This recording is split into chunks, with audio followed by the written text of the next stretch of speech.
दोस्तों, सुनो कहानी रोज चैनल पर आपका स्वागत है। सबसे पहले मैं आपसे निवेदन करना चाहूंगा कि अगर आपको ये कहानी पसंद आए तो कृपया इस वीडियो को लाइक और शेयर करें।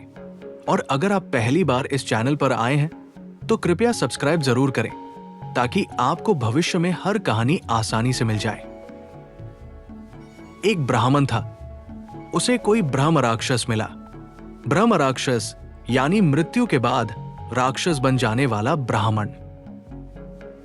ब्रह्म राक्षस ने ब्राह्मण से कहा, मेरी मदद करो।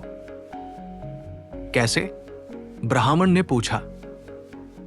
मैं मनुष्य जन्म में सुप्रसिद्ध संगीतज्ञ था, किंतु अपनी कला का ज्ञान किसी के साथ न बांटने के कारण मुझे शाप मिला और मैं ब्रह्म राक्षस बन गया। मैं इस कठोर दंड को भुगत रहा था कि मुझ पर एक नई विपत्ति टूट पड़ी जो दंड से कहीं अधिक दुखदायी है। विपत्ति यह है कि पास के किसी मंदिर में कोई आदमी सुबह शाम नादस्वरम बजाता है। वो इतना बेसुरा है कि उसका वादन सुनकर मैं पागल हो जाता हूं। प्रतिदिन उस बेसुरे वादन को सुनना मेरे लिए नरक की यातना से भी अधिक कष्टप्रद है। राक्षस ने अपनी राम कहानी ब्राह्मण को सुनाई। फिर बोला, तुम मुझे इस वाटिका से दूर ले जाकर किसी दूसरी वाटिका में बैठा दो ताकि मुझे इस घोर यंत्रणा से छुटकारा मिले। मैं तुम्हें भरपूर इनाम दूंगा। ब्राह्मण मान गया और उसे दूसरी वाटिका में ले जाकर बैठा दिया। नए ठिकाने पर पहुंचकर राक्षस की बांछें खिल गई। तब उसने ब्राह्मण को एक तरकीब सुझाई। उसने कहा, मैं मैसूर की राजकुमारी के शरीर में प्रवेश कर जाऊंगा और केवल तुम्हारे कहने पर ही उसे छोड़ूंगा। जैसे ही तुम राजकुमारी की बीमारी का समाचार सुनो, तुरंत मैसूर पहुंच जाना।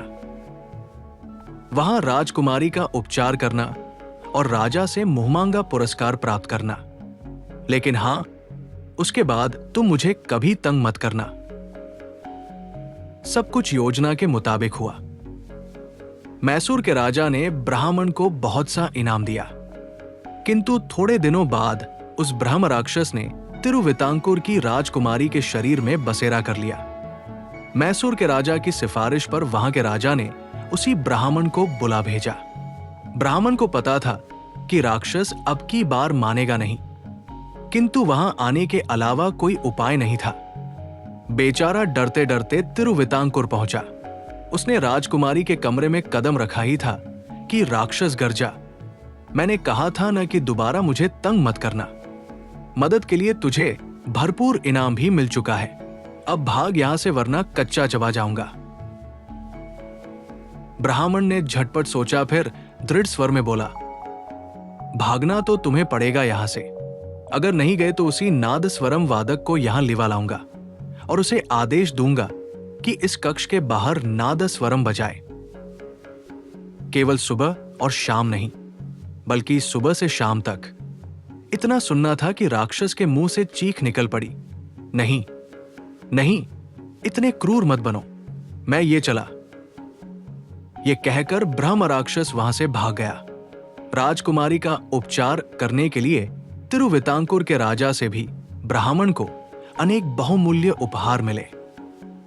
तो दोस्तों, आपको ये कहानी कैसी लगी कमेंट करके जरूर बताएं। आपको पसंद आई हो तो चैनल को सब्सक्राइब जरूर करें और वीडियो को लाइक और शेयर करना ना भूलें। धन्यवाद।